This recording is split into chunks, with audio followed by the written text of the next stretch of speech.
So Carlos, I want to compliment you. You're already following some of the rules of video etiquette without even realizing or having been taught yet. Nice work.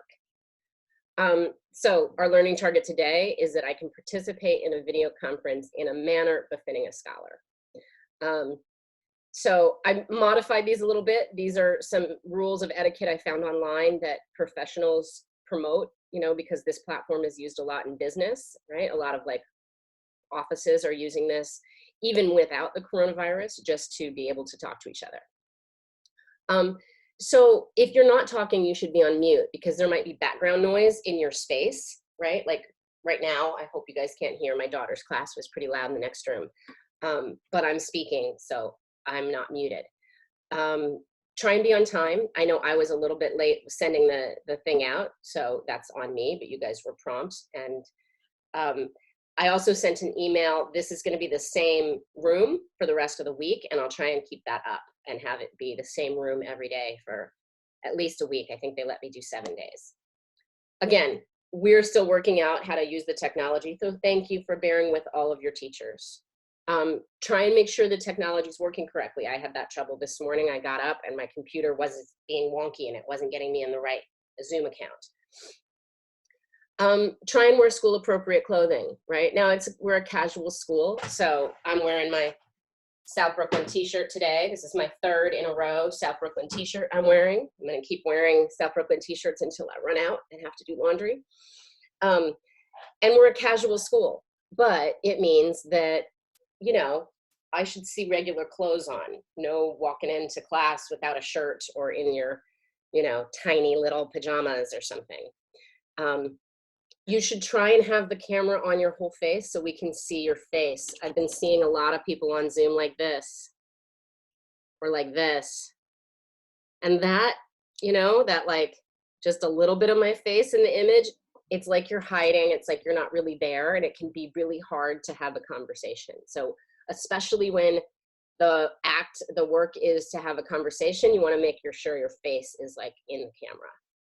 And if you want people to feel like you're looking at them, you look at the camera, the little green light on your screen, and then people feel like, oh, you're actually looking at them. I find that a lot of times I'm looking at the pictures of the other people I'm talking to, and then my focus looks off and it doesn't look like I'm looking at you anymore. But when I do this, hopefully you feel more like I'm talking to you. Always when you're in a video conference, try and pay attention. It can be hard, I know, and you know, I can be on my phone down here and you cannot even see it, right? And so it can be really easy to distract and not be at attention, but do your best. There's a chat feature that you may have found, and it's in Zoom. You want to use that to engage in the lesson, not in crosstalk. Not like, I know that sometimes you can chat between each other, and I do that when I'm in my classes, but you want to make sure that it's not distracting people from the lesson, just like in class, if you're texting across the room, it's the same thing.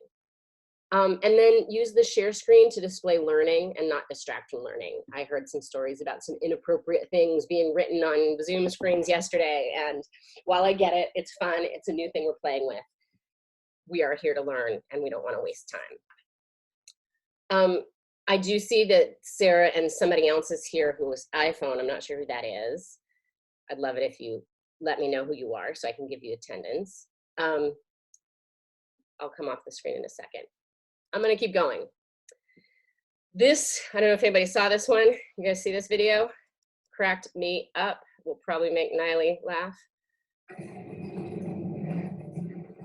matter who you are. Wait through an ad as we have to. How long it's been versus like some other professions, say a few years or whatever.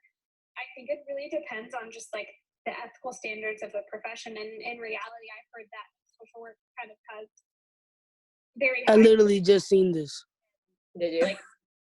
Like good standards in terms of things, and that oftentimes people don't. Everybody else's face is like what's really people funny. Of other professions don't have.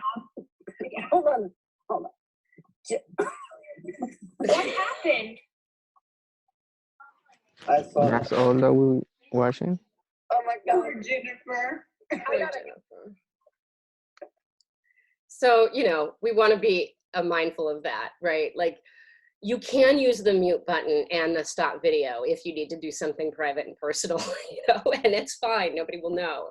And the benefit of not being in real class is, you know, a lot of memes are joking about how video conferencing, you don't have to wear pants. You don't, you can just wear a shirt. Nobody needs to see, but wear a shirt. All right. So the class norms are really the same, whether we're in a classroom or we're not. These are the class norms for South Brooklyn. And we listen to each other and we respect each other's ideas, even if they're different. And we respectfully disagree and try to see the other side of things, recognizing that there's never just one side to anything.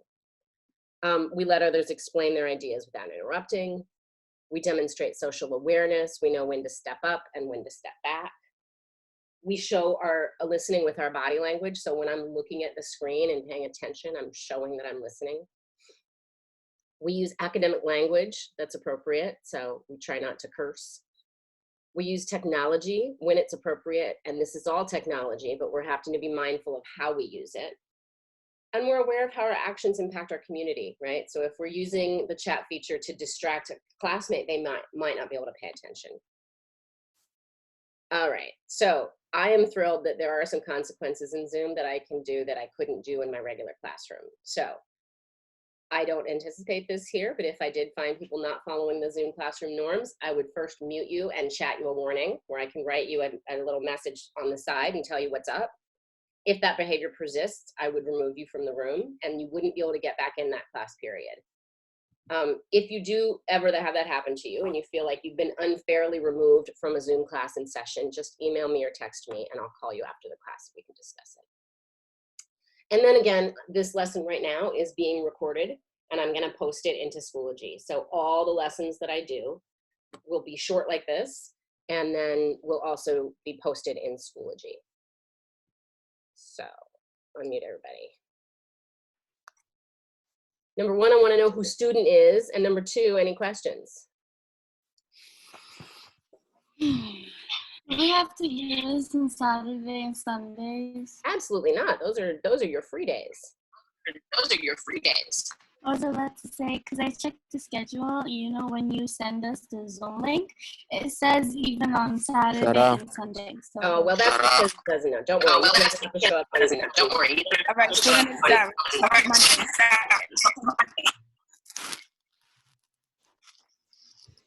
Yeah, that's because of Zoom's automatic.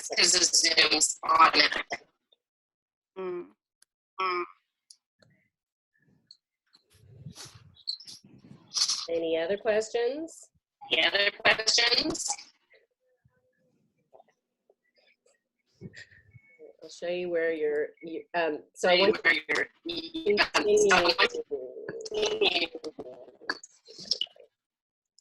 all right, that background noise, I can't stand it. So I'm muting you just for that reason. So again, I want you to continue what you were working on yesterday, which is this IXL diagnostics, right? Some people made a lot of progress and I was really impressed. I don't think anybody's finished yet. Let's see what I am able to find out. Oh, I have to sign in. See your students' work. I don't want to see the levels yet. I want to see who's worked on it. All right, so Niley, I want you to get to the diagnostic. You were doing some practice. I want you to get to the diagnostic, right? You'll see that right here in the middle of the screen. Let me see, press that button, okay? And I want you to get on that so I can see what you got so far. Who else? Sarah, you've done 38 questions on that diagnostic exceptionally well. You might be done today, so keep going. Carlos, you've got 14 done. Well done. Keep going. Sarah's got 13 done. I don't know if that's you in a student, but really well done. Keep going. So I want everybody to get at the point where we see action plan and done, and then moving on to doing lessons 2, okay? You can go at your own pace. Michelle's on 57. Lisette's done 23. Nice. All right. So again, once you finish doing all the questions and it tells you you're done, come back here and post a little bit about what that experience was like. I want to know, was it easy? Was it hard? Was it frustrating? How did it feel? And then after you've done that, you can go back and do the read work sign up and read about the predicting the next pandemic. Yesterday's video lesson is up. The one I did just now, we're going to put up here. And I think from there, that's all.